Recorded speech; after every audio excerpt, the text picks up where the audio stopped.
have on our team is some talent. Get it from the team, only on Leafs TV.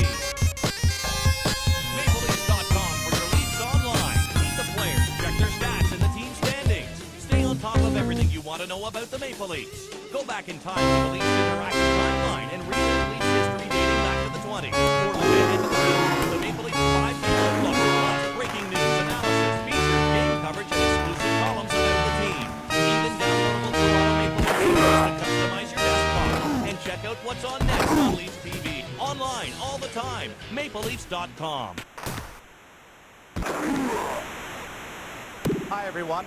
I'm Joe Bowen, and it's been my privilege and honor over the last 20 years to broadcast the games of some of the finest athletes ever in the National Hockey League to the world's greatest fans.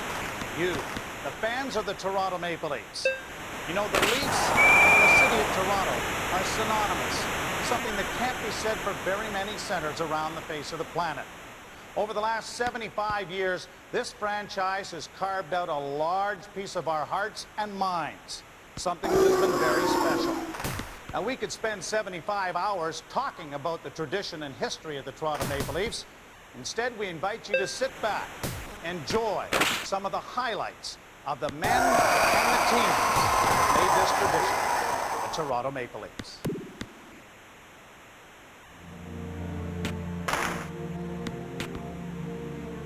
Hello, Canada and hockey fans in the United States.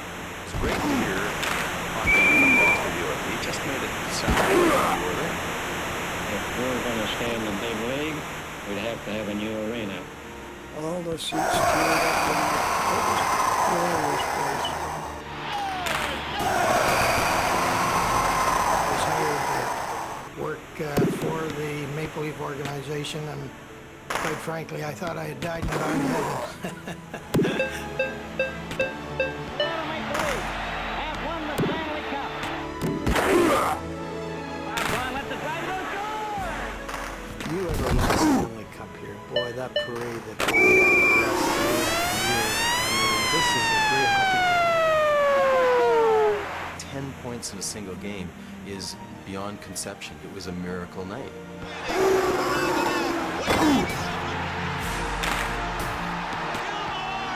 The Toronto Maple Leafs are life in Toronto. People care about their kids and going to church on Sundays and the Toronto Maple Leafs. We're thrilled to be part of the team for the 75th anniversary.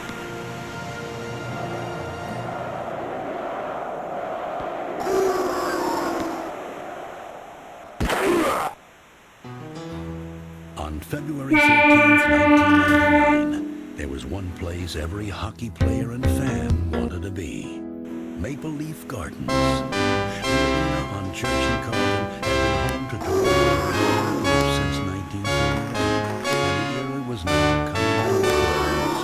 The team's astounding history of 11 Stanley Cups, dozens of Hall of Famers, and fan favorites came together to say goodbye. But to understand what made this night so extraordinary, you have to go back to the beginning. Before there was a Maple Leaf Gardens, there was a man who forever changed the city of Toronto and the hockey world. 1927, this impacts owners by the time he wanted to sell the team and move on. There's an offer from the city of Philadelphia for $200,000 to buy the team and move them out. Enter Conn Smythe. Smythe, angered at being fired by the New York Rangers in 1926, hatched a plan to save hockey in Toronto. Conn Smythe come in and said to the owners, if you want the team, you don't have to pay them the franchise. So they said to him, well, if you can match the offer, we'll let you have the team. In February 1927, with help from other investors, Smythe did purchase the St. Pat's. He did, however, make immediate changes. The owners wanted to capitalize on the Irish population, so they gave the team an Irish name. Conn Smythe was a monarchist and a proud Canadian, so he changed the name. Conn Smythe was a military man, and in the First World War, there was a regiment or division with the Maple Leaf insignia on it, and he thought that was appropriate for Canada's team. A name change and blue and white uniforms gave the team a new look, but it was Smythe's personality that truly altered the franchise. His word was gospel. If you played for Conn Smythe, you'd better be on your toes at every moment. He demanded loyalty and perfection and tradition, and if Conn Smythe was not involved originally, the Leafs would have taken it back. It was Smythe leading all the way, acting as owner, general manager, and coach early on. And when he signed Harvey Jackson in 1929, pairing him with Charlie Conacher and Joe Primo, the famous Kid Line was born. The Kid Line, I think, was the first great line, and certainly the first great line for the Leafs. Primo was a very classy centerman. Conacher had the booming shot and the big body to go into the corners and get the puck, and Jackson could do it all. Conacher was a bull on right wing, and then I had to cover him quite often. And he said one time, he said, "You gotta come in the dressing room. You've been with me all night." They used to say Joe Primo made the bullets and Charlie and Harvey fired. They were fantastic. With the scoring line in place, Smythe set his sights on obtaining a star defenseman. And when word spread that Ottawa was willing to sell top liner Conn Clancy for the hefty sum of $35,000, Smythe himself was not a very wealthy man, so he had all these connections to finance the team. But in order to get King Clancy, all he did was went to the racetrack and at a time when he had the horse called Jewel. Conn Smythe's horse won the first race she ever won, and he bet hard on her. I think he made $11,000, and that helped him accumulate enough money, $35,000, an unheard of sum. I ran the train and went off to Ottawa. Got a hold of Clancy and got him down in the room, and got him in there. I knew he was for us. He didn't sit still. He jumped over the top of the bed and on top of the dressers and all over the place. And I said, "I understood, Clancy, that you didn't like me, that you wouldn't play me. I'll play any place. He's one of my idols. I always thought number 7, that's the number he wore, was my number. And when we were thinking of getting married, my wife chose the month and I chose the date. Guess what? The 7th of September. Courage, character, heart, and devotion. That's what he got with King Clancy.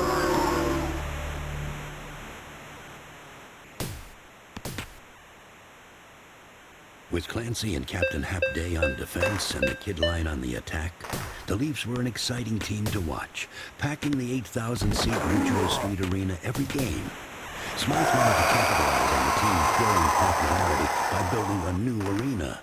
It wasn't a time for expensive endeavors. It was the start of the Great Depression, you know. And I guess a lot of people thought he was kind of crazy to start such a big project. The world was tight for money. Smythe and his assistant Frank Selke were still determined to build their dream. So they offered trade union stock in the new building in return for labor. The workers agreed, and Maple Leaf Gardens turned from a dream into reality. I was fortunate enough to be able to go in the odd time during the construction, and I'd look at this place and look up and see what they're doing. They had to take it out and put it in the Ontario one, and of course I loved that. The hottest hands in Toronto and the kindest embrace. Machine Gun Lanny McDonald. One of a couple of great treats from Sweden. The King, Boris Solving. 10 points in a single game. 9 consecutive games with a goal. Their captain, Darryl Sittler.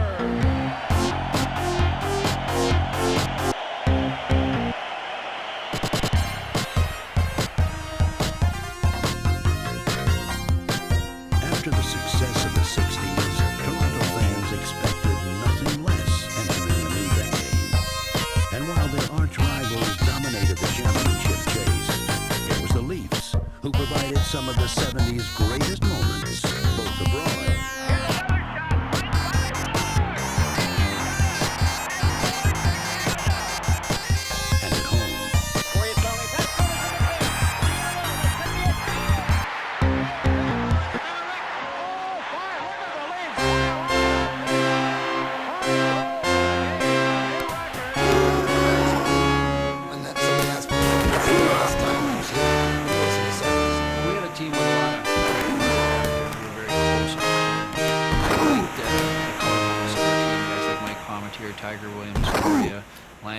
himself, Ian Turnbull. There was a good cast of talent and characters. They have the only goal of the second period. McDonald, a drive, he scores! He bled blue. He was just tremendous.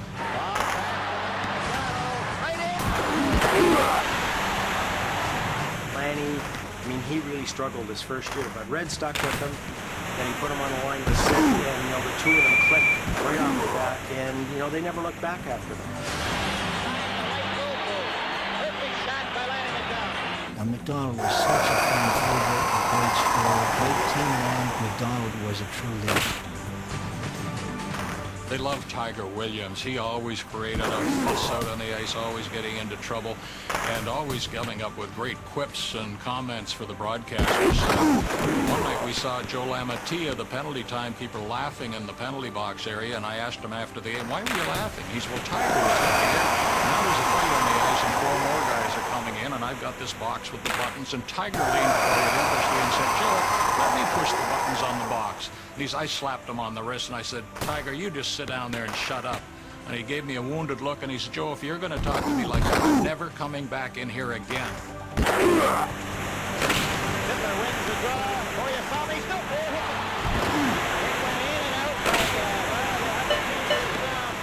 I had an opportunity to see Gloria play for the West Leafs in 1972.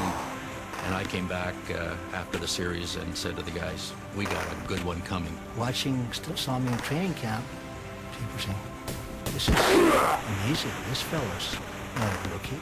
And Gloria just showed so much courage. Courage is the word. I can't think of any other word. I think we played Philly the second game of the year. He went after Schultz. Boy grabbed his sweater by both arms. He was holding on, and Schultz was trying to hit him, but Boy was just too strong. He's flying away. Boy was just standing there like that. He was like yelling at Boy, and Boy was just looking at him like, "You really are, right?" If I was a player from Europe, I'd be going to the US only, and I'd shake his hand and say, "Thank you very much." I can remember walking into the dressing room, and they pointed to a stall training camp, and there was a 27 hanging there, and I knew the tradition and what 27 meant to the Leaf organization with Frank Mahovlich in his great career, and it was an honor that they gave me that number. Probably one of the hardest working players I'd ever had the pleasure of being associated with. If you could see a tape of the game now in which he played, you'd see him. Every shift, Darryl was going, bumping, grinding. Knocked off his stick by Salming. Picked up by McDonald. They score! Darryl Sittler added a magic to the Maple Leafs that had been missing for a few years. And on no night was that magic more apparent than February 7th, 1976, when the Boston Bruins came to town. Salming trying to cut in. Darryl Sittler. I don't know why it happened. Sittler has a break over the line. Put the save. The stars were lined up right, and the pucks were going in. Darryl Sittler. Salming. Right in. I had 5 assists. I wanted to build and 5 assists. Into Balaket. Balaket to Sittler. Patrick in this period. 3 goals for Sittler here in the second period. He's having a tremendous evening. At the end of the second period, I remember that quite vividly, where Stan Bodiak, he was the statistician, and he made me aware that the record was 8. I had 7 points at the end of the second. He told me Rocket Richard had 8 points, and that was the record. Up the center. Pass for Sittler. Sittler getting into the field. He scores again. This is simply incredible. The Leaf captain. Night of all nights. Earl Thompson to Sittler.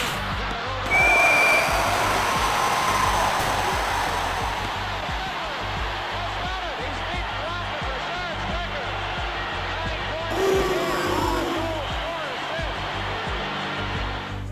6 goals and 4 assists. By the time Sittler's magical night had ended. It was incredible, really. I mean, 10 points, wow. I mean, now that you look back, it still may never be broken. Toronto's best opportunity came in 1978. In the playoffs second round, they faced another team looking to become become contenders, the New York Islanders. Well, you know, they had a great club. There's no question about that, and we did too. We had a younger club. We had a plan. Roger Nielsen had a plan. Just hit everything. And our young team really didn't know how to handle Through 6 games, neither team failed on home ice. The 7th game in Long Island, nobody gave us a chance, but, you know, we were sitting in the dressing room and Roger said, look, you guys got... Heading to the wedding? Of my sister? Yes, I am. Serendipity. I don't think that word means what you think it means. Let's just pretend we're together. Permission to put my left hand on your right buttock. Granted. Not in circles. It's not a magic lamp. Bring home the #1 comedy of the year. Let's cleanse negative energy. Let's hit that cobra. That weasel. Sweetie Sweeney, Len Powell. Today's a big day. We're not gonna mess it up. You are capable of this. And you run with you right now on digital. Not the lose. I mean, we got the tie. Lang came in. 35 feet. Now Turnbull clears it ahead to the I looked at Jack Valiquette and I went, Jack, it went in. And then we jumped over the boards. There was pandemonium, right? Though Montreal would spoil the party, Toronto had enjoyed its greatest success since they celebrated their Stanley Cup. We only needed another player or two, and we were going to be a real contender and possibly could have won the Cup. And the rest of the league were getting a little concerned about us. But unfortunately, Leaf management decided to make some changes, and that team was basically torn apart within the next 2 years. If there was one decade in the Leafs' history that Toronto fans would like to forget, the 80s.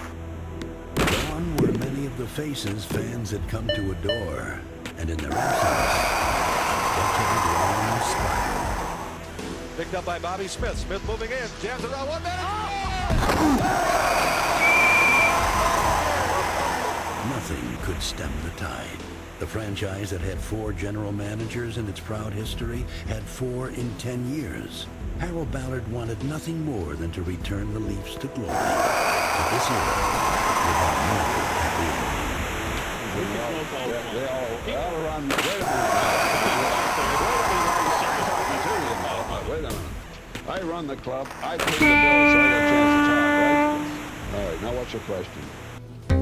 When you're a Leaf fan in the 80s, you expected the worst. The 80s were such a departure from former Leaf decades. I mean, it was so dismal in Leaf games. But for such a dark decade, it wasn't over.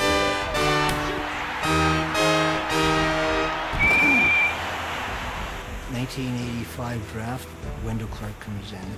Clark coming in with Kornick. Stars!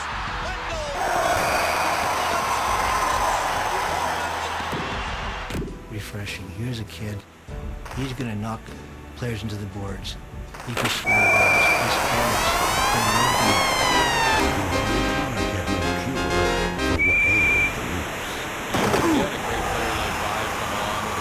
Season and then another in the third, and later on you'd get a Wendell Clark, but they were bereft of other talent, and other coaches and managers made terrible decisions. When we were in the playoffs, about 10 games before the last game, and then it was just like, wow, how are we going to keep this up? You know, played really nothing. You had to be a hockey fan, not a Leaf fan, because if you were a Leaf fan, you'd be heartbroken. I was fortunate to be able to win the odd time during the construction, and I'd look at this place and look up and see the dome and all the seats tiered up, you know. I thought it was massive. That was an incredible feat of engineering, the fact they broke ground in June and opened in November. I mean, nobody would believe that would happen today, but it did. And I know Clancy told me once he came over to watch the construction ongoing, and he said, there's no way they'll ever fill this place. I mean, we used to play before 7,000 to 8,000 people. And he said, I don't think they're ever going to fill it. But on November 12, 1931, over 13,000 fans proved Clancy wrong and packed this beautiful palace. Jackson and Conacher are skating out there all ready to go. This historic event for the NHL. The home team lost 2-1 to Chicago, but it was clear that Toronto was home to a new shrine of hockey. Smythe now had everything he wanted, except for a Stanley Cup. Sensing this first year in the Gardens was pivotal, he made a quick coaching change. 4 or 5 games into the season, Conn Smythe decided that his coach, Art Duncan, wasn't doing the job he wanted, and he said, "I'd like to coach in front of the Maple Leafs." And my dad said, "What's wrong with the Maple Leafs?" He said, "Nothing's wrong with the Maple Leafs, but I'm going to change coaches." So he said, "Well, think about it." No, he said, "I want you here Saturday night if you're going to take the job." My dad arrived in Toronto on the Saturday morning, and Smythe, the idea was that Smythe was going to coach the team that night in a game against Boston. And my dad would observe and then take over the team the next day. Boston's leading 5-1 in the second period. Smythe turns to my dad and said, "You can take over now, Dick," and walk away. Remarkably, Toronto stormed back and won the game 6-5, giving Dick River his first win.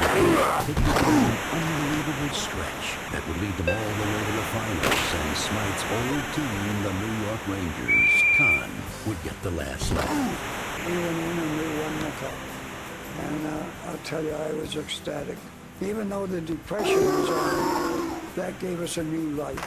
And this was a hockey town, I'll tell you. In a few short years, Smythe had indeed made Toronto a hockey town. But it was another man's voice that turned an entire country's attention to the Leafs.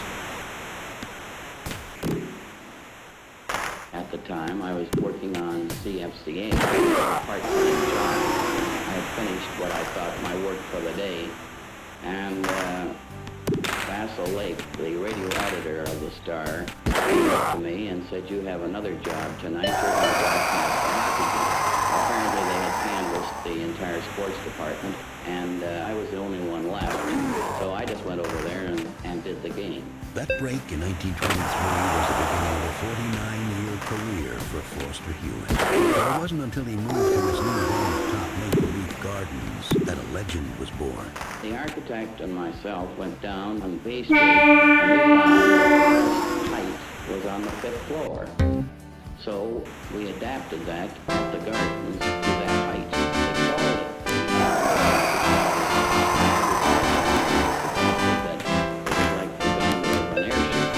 From the turning the home team into the Tigers team. I think Foster Hewitt, the golden voice of hockey, that he's the guy that really put hockey on the map, especially the Maple Leafs. Foster Hewitt's broadcast, everyone in the city and the country followed the Leafs devoutly. Score 3-2 from the Toronto Maple Leafs.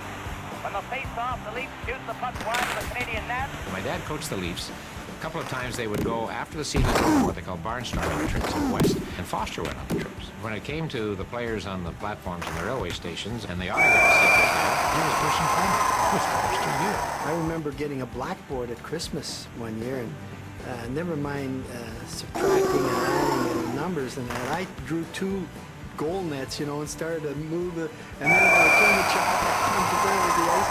So my imagination got carried away with Foster Hewitt. Listen to Foster Hewitt, Maple Leaf Garden, we've gone to that Maple Leaf Garden. That was just like a religion, and we'd never miss that. Not only were future players impacted by Foster, but announcers as well. I'm going to find out where Foster Hewitt's radio station is, and maybe he's there, and maybe I could meet him. He was there, and I did meet him, and we talked for an hour or more. And he listened to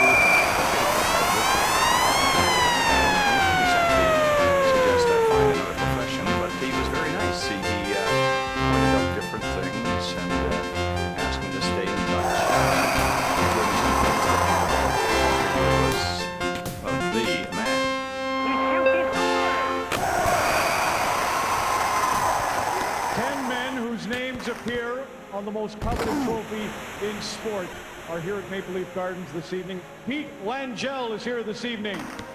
So is Harry Watson, Gay Stewart, Cody Betts, Elwin Morris, Kyle Gardner, Bill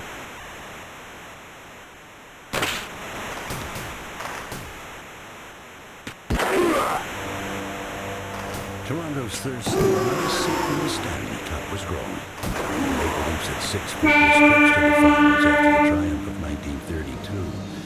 And in 1942, they looked to change their fortunes. With Captain Sylvester away and a possible star Dirk Boone, the Leafs found themselves playing the Cup against Detroit. 3 games, it seemed Toronto was destined to lose again. No one could believe that the Leafs were about to get swept. Before that game, Hapday benched star right winger Gordie Drillin and his big defenseman Malcolm McDonald, and he started a little bit more speed. In came winger Don Metz and defenseman Ernie Bruins, but perhaps Day's most important piece of coaching happened before his team took the ice.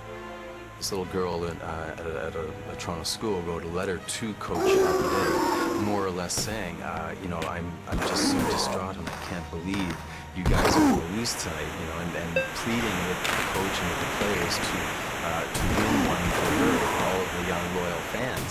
So he read the letter to all the players, and this just got I think the adrenaline flowing. And as the team was going out on the ice, and Sweeney Schreiner turned around at my dad and says, "Don't worry, Coach, we're going to win this." They pushed all the right buttons. Metz scored the game winner in Game 4, and he had a hat trick in Game 5. Broda, who had surrendered 12 goals in the first 3 games, yielded just 7 goals over the final 4. And behind the 2-goal performance of Sweeney Schreiner, the Leafs became the first team in sports to overcome a 3-0 deficit to win a championship.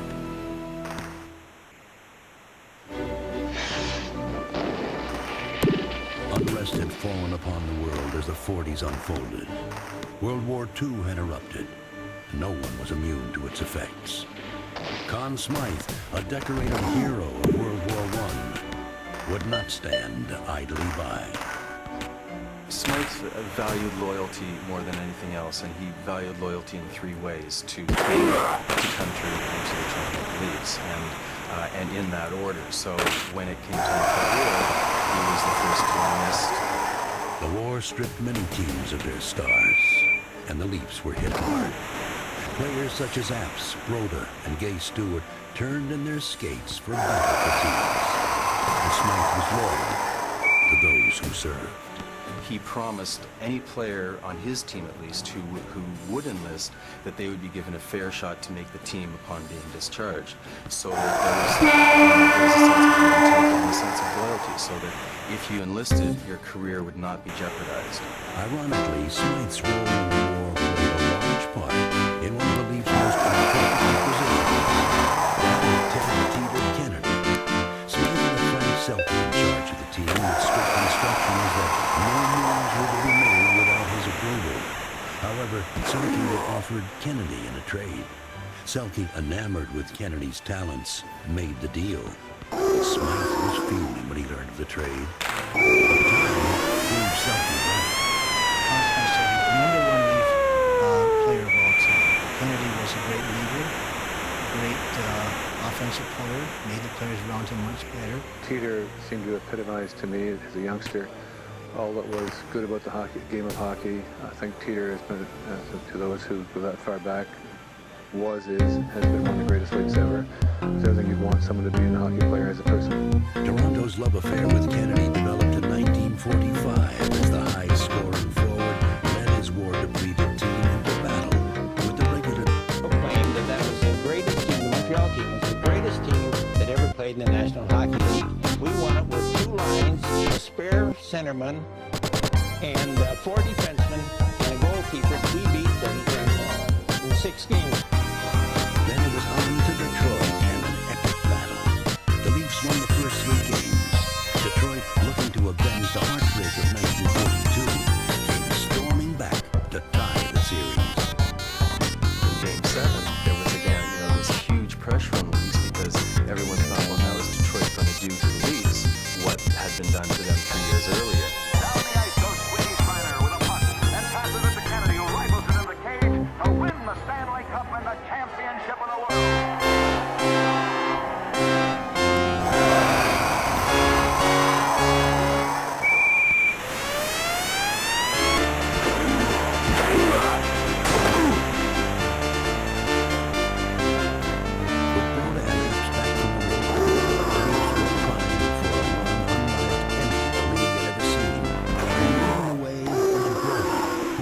rock between the pipes. In fact, so strong was Turk, at one point he played every minute of every game for 3 straight years.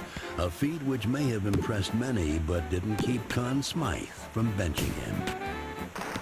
Broda was always a junkie goalie. Exercise was not a regimen he maintained on a daily basis. And Conn Smythe just sort of grew up and thought, this is ridiculous, you weigh 192 pounds, and I want you down to 194 before the next game. And so he benched him and he cut him off late in the middle of his Iron Master and told him he had to lose weight. The benching only lasted 1 game, but the newspapers just ran with the story like crazy, and day after day, Mrs. Broda would be interviewed in the paper saying, asking her what he ate, what Turk ate today, and what kind of a diet is he on, and what's he doing, and how are the children coping with this, and how are you going to help them through this tough time. Turk Broda was outstanding player. Tough to be.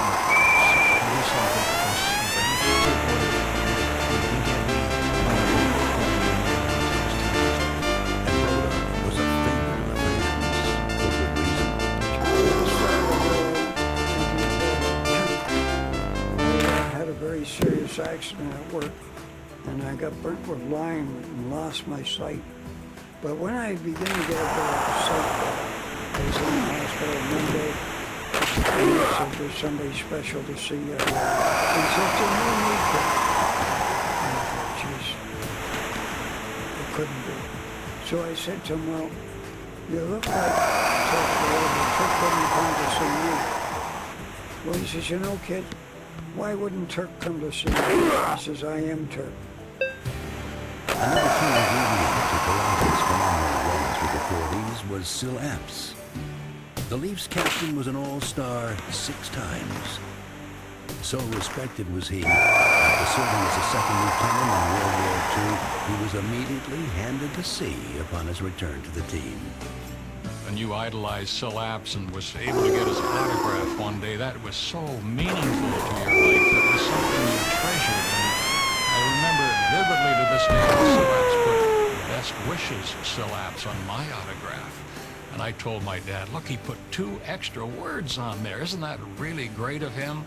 And he was my idol.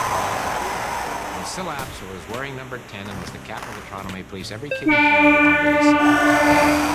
The man who molded the team on the ice was Clarence Hap Day. Regarded as one of the toughest coaches ever to step behind an NHL bench, his career was actually compared to prison camps. He believed the way you practice was the way you played. Hap Day was a disciplinarian, a great system, and a defensive style of hockey. The players respected him, and they played for him.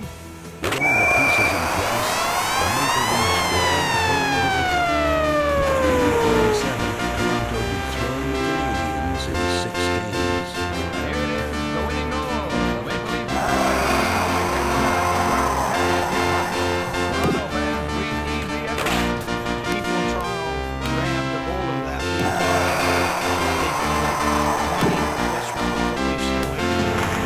Toronto became the center of the hockey universe. The Maple Leafs were champions. To start the following season, Toronto took on the best of the league's first ever All-Star game. Later that year, they acquired Chicago's Max Payne in a stunning 7-player trade. Conn Smythe always believed in strength runs. It was natural play. This man was always sitting and strong player. The Leafs had Apps, Kennedy, and Bentley as the 3 centermen, and no one could touch them. With an all-star lineup of its own, Toronto was hockey royalty, and the Leafs were not to be overthrown. They captured the cup for a 2nd straight year with a sweep of Detroit. People were just mesmerized by the team. There was a great aura about the club. And nothing could stop the juggernaut. The farm team, I think, could have beat most NHL teams. They were so strong. Leafs are out to win the Stanley Cup for the 3rd straight year. Something no team has been able to accomplish at the trophy from that rate. Toronto did the unthinkable. Another sweep of Detroit and a 3rd straight cup. 3 years had turned the team into a dynasty and players into heroes. The Maple Leafs were our heroes and our people that we looked up to. 2 years later, Toronto put the exclamation point on an era. Toronto Maple Leafs versus Montreal Canadiens. Stanley Cup series in all hockey history. The Leafs actually tied the game in the last minute of play with the goalie on the bench, which is kind of neat because people don't often remember that part of the game. Jocelyn's goal forced overtime, and Bill Barocco scored one for the ages.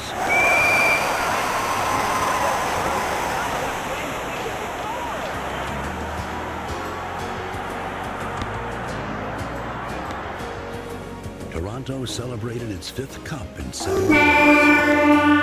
As the book closed on the league's first true dynasty, the Leafs stood as the standard for all teams aspiring to greatness. We want to shift our focus now to the 1960s, another grand period in Toronto Maple Leaf history. 4 Stanley Cups. It was the time when Foster Hewitt was set to hand over the reins to Bill Hewitt, who could introduce us to a new set of players.